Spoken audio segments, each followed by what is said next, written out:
اللہ تعالیٰ کا ایک یاد دہانی کا ایک نظام اور حرکت میں آتا ہے کہ جب لوگ پیغمبروں کی بات نہیں مانتے تو اللہ تعالیٰ ان کو تکلیفوں میں مبتلا کر دیتے ہیں۔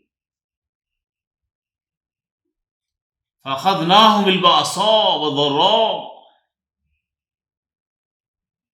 مالی پریشانیاں، جانی پریشانیوں کے اندر مبتلا کر دیا۔ لَعَلَّهُمْ يَتَضَرَّعُونَ، کہ شاید وہ گریہ وزاری کریں، خدا سے معافیاں مانگیں، توبہ کریں، صحیح راستے پر آئیں۔ تو یہ جو دنیا کے اندر حادثات ہو رہے ہیں، واقعات ہو رہے ہیں بڑے بڑے، انبیاء کی تعلیمات کے اندر اس کا تعلق اخلاقیات کے ساتھ ہے۔ ہمارے ہاں تو فزکس کے جو لوگ ہیں وہ اس کی اور توجیحات کرتے ہیں، کیمسٹری والے اس کی اور توجیحات کرتے ہیں، جیالوجی والے اور توجیحات کرتے ہیں۔ انبیاء اس کی توجیحات یہ کرتے ہیں کہ جب لوگوں کی اخلاقی حالت بہت بگڑ جاتی ہے تو اللہ تعالیٰ کی لاٹھی حرکت میں آتی ہے۔ اس کو ایک مثال سے سمجھیں۔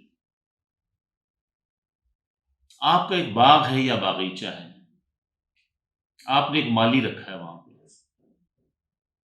وہ مالی باغ کی رکھوالی ٹھیک نہیں کر رہا۔